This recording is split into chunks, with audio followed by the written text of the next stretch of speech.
Welcome to my podcast, The Government Mechanic. I am your host, Dr. Lynn Sandra Kahn, and I am the Government Mechanic. This is episode 12, and we are going to talk about a theory of peacemaking. In my 1988 book, Peacemaking, I talked about 4 levels of peacemaking skills: technology, psychology, theory, and application. So, talking about technology, I want to review some of the elements of a 1994 Summit on Violence in Cleveland, Ohio. Let's put up that graphic. So, for those who are listening, this is a graphic that has about 3 parts to it. On the left, the first part is the cover of the handout that we delivered at the summit to get people ready to work. And then there's 2 little sections about design. So in terms of the design, the technology of peace building includes the design of events. And for this summit, the design started when the mayor, Michael White, convened 6 town hall meetings around the city. And he asked, what are the problems related to violence? What are your ideas for solutions? And is there anything else that you want us to know? And people lined up at microphones, and that's what they talked about. Problems, solutions, what else did they want to say? And I will say, this is like 30 years later, that understanding that, how to ask an event, people in a summit, people at a town hall meeting, people at an all manager meeting, if you want to ask what's going on, I still do the same thing. What's working? What's not working? What else do you want me to know? And don't forget that last part. What else do you want me to know? So we did that, and then on August 6th, about 1,000 citizens came to the convention center. They self-selected into one of 100 tables, and each table was labeled with one of 14 topics to be discussed. And you can see those 14 topics in the middle. They're called strategic issues. And they include things like the police role in neighborhoods, gangs, drugs, the justice system for juveniles, the justice system for adults, education and training, stronger neighborhoods, and there's a long list. So people sat down at a table with a topic assigned to that table, and then you see on the right there was a piece of paper in the middle that was divided into 4 sections asking for immediate actions, short-term actions, mid-term actions, and long-term actions. The directions were for each group to focus on the topic assigned to that table and pick a facilitator and walk through that one page on the different kinds of actions. And that's what they did. The mayor, the chief of police, and the president of the city council opened the summit. I talked about what we expected people to do, and then we turned it over to the teams to start filling out what were the actions that would solve the 14 issues that had been identified from the town hall meetings. And on the right is one page from the plan that we submitted based on what the teams and the table said about their topics. And this one was one page on the police role in neighborhoods. So that was the design. That is the technology. The other thing that is important to understand about technology is the design matters, whether it's a small team meeting, a meeting with government agency representatives in the community, a summit, a gang truce, whatever the conversation is, we need to make sure that there is a design that allows the biggest amount, fullest amount of participation possible. So that's technology. I'm also going to talk for a few minutes about psychology and theory, but I have a really good tape from many years ago where I talked about this, and I was really up for it because it was right after I had run for office and I was still full of piss and vinegar. And let's play that tape. I'm Dr. Lynn Kahn. I was until very recently an independent candidate for President of the United States with a very clear platform: fix government and build peace. In this video, I'm going to talk about part 3 of my 1988 book, Peacemaking, a systems approach to conflict management. Part 3 was about theory, and this is where my favorite section comes in, Chapter 11, a science of peacemaking. I'll start with my conclusion. Here is my theory of peacemaking. People join together in face-to-face dialogue, generate a field of energy with patterns of balance and rhythms of harmony across multiple levels of awareness. I got there in 3 big steps over several years. First, patterns of balance. My 1970s research for my PhD looked at the basic building blocks of group dynamics. I studied the words that were spoken in small face-to-face groups.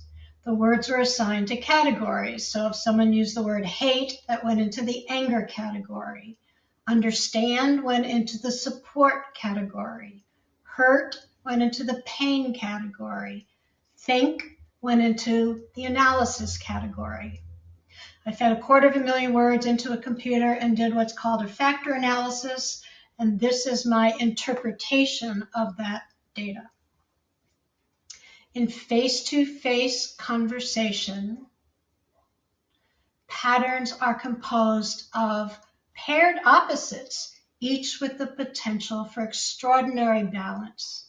I believe that in face-to-face dialogue, anger attracts analysis. When someone talks about how angry they are, someone else is likely to say, well, what are you really angry about? What's causing your anger? Anger attracts analysis. Pain attracts support. I found that words of stress over time attract words of action. So that was the first part of my conclusion. People join together in face-to-face dialogue, speak with words that are paired opposites that contain an extraordinary potential for balance. The next part of my theory came after I moved out to California, to Berkeley, California in the early 1980s, and learned the language and the metaphors of quantum physics. In our physical world, there's lots of paired opposites. Time and space, matter and energy, particle and wave, all of these paired opposites in our physical universe emerge from, connect with each other, and fall back into a shared field of energy. That made perfect sense for my emerging theory of peacemaking. People join together in face-to-face dialogue, generate a field of energy with patterns of balance that they may or may not be very aware of. The last part of my theory took a little longer. I began to look at what was going on in the group as a whole, listening to the words and the dynamics of the group as a whole. I saw that people both assert their own individual point of view. We speak as individuals in a group. We assert our unique individuality. And then we feel part of the team spirit, part of the group. We share the group identity.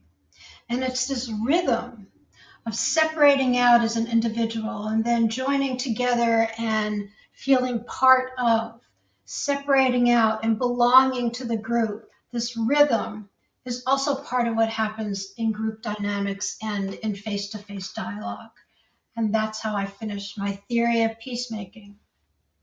People join together in face-to-face dialogue, generate a shared field of energy with patterns of balance and rhythms of harmony across multiple levels of awareness. And when I chose to run for president in early 2015, I brought the 2 parts of my professional career together, the Transforming Government, Fixing Government and Conflict Resolution, Building Peace. My platform, I still have the same platform. It flows perfectly from who I am. Fix government and build peace. Thank you. So that's what I have to say about the science of peacemaking and my theory of peacemaking. And remember, it all is part of those 4 levels of conflict resolution. Maybe we could put that graphic back up. So we can talk about technology, like how is that summit designed? And we can talk about psychology. There's the individual dynamics, what I bring to the group as my own person. And then there's the group dynamics, what's going on across the group as a whole. The theory, it's been driving me for decades. And I think in many ways has haunted me. And that's why I'm still doing this work and still talking about it these decades later. But the 4th part is application. And if we go back to how was this summit designed, we can see that, or I believe that, it's all well and good to talk about psychological dynamics, and it's all well and good to have a theory about interaction and peace building and peacemaking, but the key to application goes back to whatever event you started with and whatever your goals are for that event.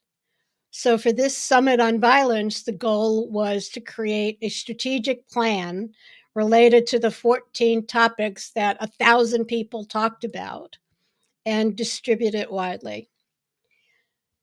It all fits together, but if you're not delivering a product and that product doesn't lead to improved results, better outcomes, less violence, then you're stuck and you haven't accomplished as much as you can.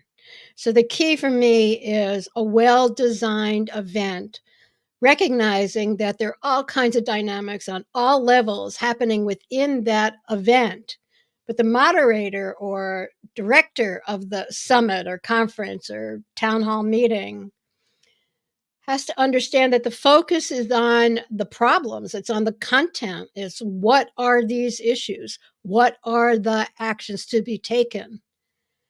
And as a director, a facilitator, a moderator, keeping the group, including a group in conflict, focused on shared problem solving allows the dynamics to serve the purpose of having a result. And that's what I have to say about the technology, psychology, theory, and application of peacemaking skills. And I hope it makes sense to you and helps you when you bring communities in conflict together and start looking under the hood of government to figure out what's broken. And you want to bring people together to solve specific problems. Focus on the problem solving and allow the dynamics to support the growth, actually, and evolution of that group in discussion. Thank you.